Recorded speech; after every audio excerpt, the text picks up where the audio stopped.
उत्तर प्रदेश के एक छोटे से कस्बे के बाहरी हिस्से में एक पुरानी हवेली थी। हवेली इतनी विशाल और डरावनी थी कि लोग उसके नाम से ही सिहर जाते थे। कहते हैं उस हवेली में आधी रात को अजीब अजीब आवाजें आती थीं। कभी पायल की छनक, कभी किसी औरत के रोने की सिसकियां और कभी कभी तो दरवाजों के अपने आप खुलने बंद होने की आवाजें। गांव वाले मानते थे कि यह हवेली प्रेतात्माओं का डेरा है। अभिषेक 26 साल का युवक लखनऊ में पढ़ाई करके अभी अभी वापस अपने गांव लौटा था। उसका मन हमेशा से रोमांचक चीजों की तरफ खींचता था। जब उसने गांव के लोगों से हवेली के बारे में सुना तो उसके अंदर एक अजीब सी उत्सुकता जागी। एक रात वह अपने दोस्त मनोज से बोला, यार ये सब अंधविश्वास है, भूत प्रेत जैसी कोई चीज नहीं होती, मैं खुद जाकर देखूंगा। मनोज ने तुरंत डरकर मना कर दिया। पागल हो गया है क्या? वहां जाने का मतलब है मौत को बुलाना। सुना है जो भी वहां गया है जिंदा वापस नहीं लौटा। लेकिन अभिषेक की जिद के आगे मनोज हार गया। अगली रात अभिषेक टॉर्च, कैमरा और मोबाइल लेकर हवेली पहुंच गया। रात का समय था। चांदनी हवेली की टूटी फूटी दीवारों पर पड़ रही थी। हवेली की खिड़कियों से आती हवा सिहरन पैदा कर रही थी। जैसे ही वह अंदर दाखिल हुआ, एक अजीब सी ठंडक ने उसे घेर लिया।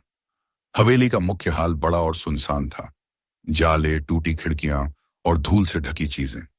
अचानक उसे लगा जैसे किसी ने धीरे से उसका नाम पुकारा, अभिषेक। वह चौंक गया। कौन है? कोई जवाब नहीं, लेकिन उसे लगा जैसे कोई और उसके साथ वहां मौजूद है। धीरे धीरे वह हवेली के पिछले हिस्से की ओर बढ़ा। तभी उसने देखा सीढ़ियों पर सफेद कपड़े में लिपटी एक लड़की खड़ी थी। उसके बाल खुले थे और उसकी आंखों में अजीब सी चमक। अभिषेक का दिल तेजी से धड़कने लगा। वह लड़की धीरे धीरे नीचे उतरने लगी। लड़की बोली, तुम यहां क्यों आए हो? अभिषेक कुछ बोल ही नहीं पाया। वह लड़की न सिर्फ खूबसूरत थी, बल्कि उसकी आवाज में अजीब सा खिंचाव था। मेरा नाम अदिति है, लड़की ने धीरे से कहा।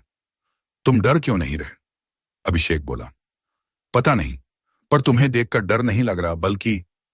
उसके शब्द अधूरे रह गए। अदिति उसके पास आई। उसकी आंखों में दर्द भी था और मोहब्बत भी। वह बोली, लोग कहते हैं मैं प्रेत हूं, लेकिन सच ये है कि मैं यहां कैद हूं, सदियों से। अभिषेक ने उसकी ओर देखा। उसका चेहरा चांदनी में और भी निखर गया था। क्या मैं तुम्हें छू सकता हूं? उसने धीमे स्वर में पूछा। आदित्य ने हल्की मुस्कान दी। शायद। अभिषेक ने हाथ बढ़ाया और उसका हाथ पकड़ लिया। हैरानी की बात यह थी कि वह स्पर्श वास्तविक था। उसका हाथ ठंडा था, लेकिन उसमें जीवन की धड़कन महसूस हो रही थी। वह दोनों हवेली के पुराने कमरे में बैठ गए। वहां टूटी चारपाई और एक झिलमिलाती लालटेन थी। आदित्य ने धीरे धीरे अपने अतीत की बातें बताईं। मैं इस हवेली के ठाकुर की बेटी थी। मेरी शादी जबरदस्ती एक बूढ़े जमींदार से करवाई जा रही थी, लेकिन मैं अपने प्रेमी के साथ भागना चाहती थी। उसी रात मुझे मार दिया गया। तब से मेरी आत्मा यहां भटक रही है। उसकी आंखों से आंसू बह रहे थे। अभिषेक ने उसका चेहरा थाम लिया। तुम अकेली नहीं हो अदिति, मैं यहां हूं। उनकी नजरों में खामोश मोहब्बत की आग जलने लगी। हवेली के अंधेरे कमरे में अचानक माहौल बदलने लगा। आदिति अभिषेक के करीब आ गई। उसके होंठ कांप रहे थे। अभिषेक ने झुककर धीरे से उसके होंठों को चूम लिया। वह चौंकी, फिर धीरे धीरे उसने भी अपनी आंखें बंद कर ली। वह पल मानो वास्तविक और परालौकिक के बीच का संगम था। एक इंसान और एक आत्मा, लेकिन एहसास बिल्कुल जिंदा मोहब्बत का। अभिषेक और अदिति उस सुनसान हवेली के कमरे में आमने सामने बैठे थे। बाहर हवा सरसराहट कर रही थी और टूटी खिड़कियों से आती चांदनी उनके चेहरों पर पड़ रही थी। अदिति की आंखों में मोहब्बत की चमक और दर्द की परछाई दोनों थी। तुम जानते हो अभिषेक, मैं चाहकर भी इस हवेली से बाहर नहीं जा सकती। अभिषेक ने उसका हाथ थाम लिया। क्यों? आखिर किसने तुम्हें बांध रखा है? आदिति ने धीरे से कहा, इस हवेली की नींव में मेरा खून बहाया गया था। जब तक किसी सच्चे प्रेम का बलिदान न हो, मैं यहां से मुक्त नहीं हो सकती। अभिषेक की रूह कांप गई, लेकिन उसकी आंखों में एक अजीब सा साहस था। समय जैसे थम गया था। आदित्य का चेहरा उसकी ओर झुक आया। उनकी सांसें एक दूसरे से टकराने लगीं। अभिषेक ने धीरे धीरे उसका चेहरा अपने हाथों में लिया और उसके होंठों को चूम लिया। उस चुम्बन में अजीब सी बिजली थी, एक आत्मा और इंसान के बीच का मिलन। आदिति का शरीर ठंडा था, लेकिन उसके होठों की मिठास ने अभिषेक के सीने में आग जला दी। वह दोनों लंबे समय तक उसी पल में खोए रहे। रात गहरी होती जा रही थी। हवेली के अंधेरे गलियारों में अचानक पायल की आवाज गूंजने लगी। अभिषेक चौंक गया। ये आवाज तुम्हारी है? अदिति ने सिर हिलाया। नहीं, यह उस श्राप की निशानी है। जब जब कोई इंसान मेरे करीब आता है, हवेली खुद उसे डराने की कोशिश करती है। अचानक दरवाजा अपने आप बंद हो गया। लालटेन बुझ गई।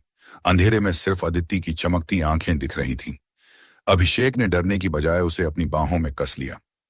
मैं तुम्हें अकेला नहीं छोड़ूंगा अदिति, चाहे इस हवेली में जो भी हो। अंधेरे कमरे में उनकी सांसें तेज हो चुकी थीं। अदिति ने धीरे से उसके सीने पर हाथ रखा। क्या तुम सच में मुझे चाहते हो, भले ही मैं आत्मा हूं? अभिषेक ने उसकी आंखों में झांकते हुए कहा। तुम मेरे लिए किसी भी इंसान से ज्यादा सच्ची हो। आदिति की आंखों से आंसू निकल आए। उसने खुद को उसकी बाहों में छोड़ दिया। उनके होंठ बार बार मिलते रहे, हाथ एक दूसरे को तलाशते रहे। उस पल अदिति आत्मा नहीं, एक जीती जागती औरत लग रही थी, जिसकी धड़कनें मोहब्बत की गवाही दे रही थी। लेकिन तभी हवेली हिलने लगी। छत से धूल झड़ने लगी।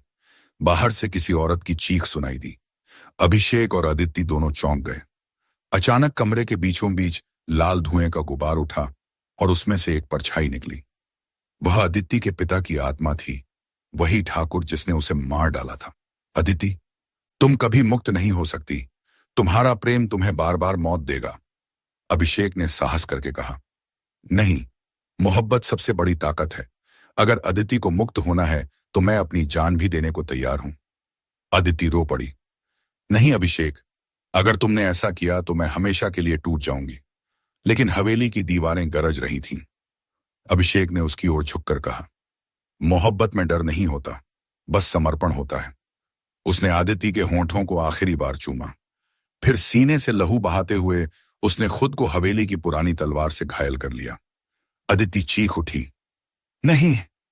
लेकिन तभी हवेली के चारों ओर रोशनी फैल गई।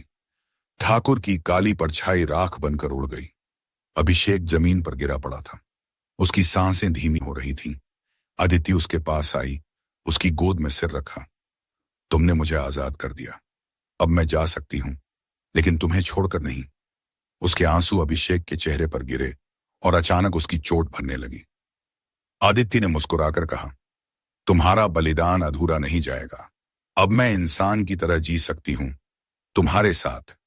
उसकी आत्मा ने इंसानी रूप ले लिया। उसका शरीर अब गर्म था, धड़कनें तेज थीं। सुबह जब गांव वाले हवेली पहुंचे तो उन्होंने देखा हवेली अब वीरान नहीं थी। दरवाजों पर ताले लगे थे, खिड़कियां ठीक हो चुकी थीं और अंदर अभिषेक और अदिति हाथों में हाथ डाले बिल्कुल आम इंसानों की तरह नए जीवन की ओर बढ़ रहे थे। लोगों ने कहा, शायद हवेली का श्राप टूट गया। लेकिन अभिषेक और अदिति जानते थे, यह श्राप नहीं, यह प्रेम की जीत थी।